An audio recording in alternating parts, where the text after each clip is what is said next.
Percy had had a long day. He had had a lot of jobs to do, more than usual, and they had taken a long time to complete.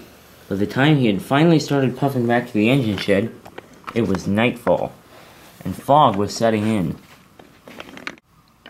Presently, Percy arrived at Brendam Docks.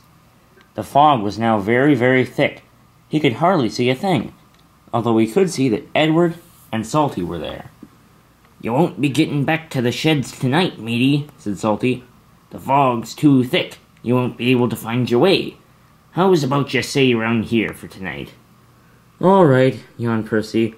"I guess that'll work." So he puffed off the main line into a siding where Salty was.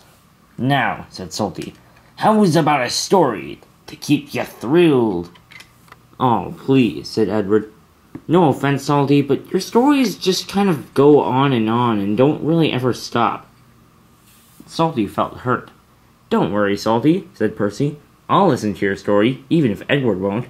You can just tell it quietly to me." "Alrighty then," said Salty. "This story is about some pirates and a cursed treasure." "What are pirates?" asked Percy. "They're men who dress up in costumes and then go around on boats stealing people's things." "They don't sound like very nice people," said Percy. "No, they're not," said Salty. "Anyways, this is how the story goes."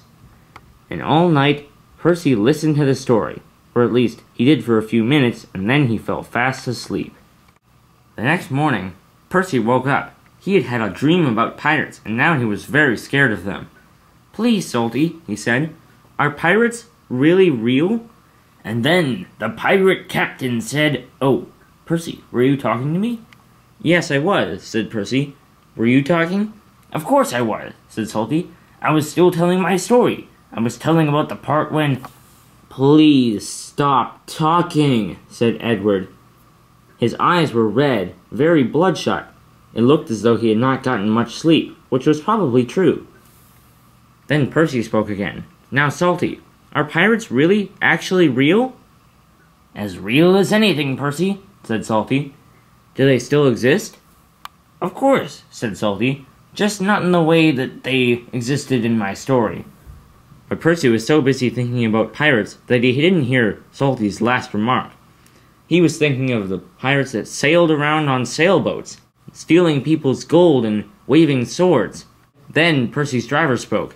"Come on, Percy," he said. "Let's go get our jobs done." And so Percy rushed away. For the rest of the day, Percy continued to think about pirates. To him, every figure he saw looked like it might be a pirate, ready to sneak up and steal Percy's cargo. Percy soon came to a bridge. He stopped at the top of the hill. He could see the ocean below, and there was Bulstrode with some crates of apples. Then Percy saw something that made him shudder. There were two figures below, and Percy thought they looked like pirates, he cried. "Bulstrode, look out!" And he started whistling loudly. Bulstrode couldn't hear Percy's voice, but he could hear the whistle. "That noise is so annoying," he said. "I'm gonna get out of here." And he started going faster. "Wait," said Percy. "You have to listen to me." Bulstrode went even faster when suddenly his load dumped into the sea as Bulstrode tipped over on his side. "What happened?" said Percy. "Hit a reef," said Bulstrode. "And if you hadn't whistled so much, I wouldn't have gone faster. And if I hadn't gone faster, I would have remembered there was a reef here." "Oh dear," said Percy. "I better go see if there's anything I can do to help." And he rushed down the hill. He passed by the so-called pirates and saw that they were really just children playing dress-up. "Oh dear," said Percy. "I've been really silly. I'd better go get help," and he raced away. Percy soon arrived at the scene of the accident again. He had brought along Captain and Sir Topham Hatt. "What's happened here?" said Sir Topham Hatt. "I hit a reef. That engine of yours distracted me with his incredibly loud whistle." "Huh," said Sir Topham Hatt. Is this true, Percy?" "Yes, sir," said Percy. "Why were you whistling at him? You see those two children over there?" The children were having a mock sword fight with their toy swords. I thought they were real pirates. Salty told me about them last night in a story. "You silly Injun," said Sir Topham Hatt. "Pirates don't exist anymore, at least not like the ones that Salty probably said existed." "Really?" said Percy.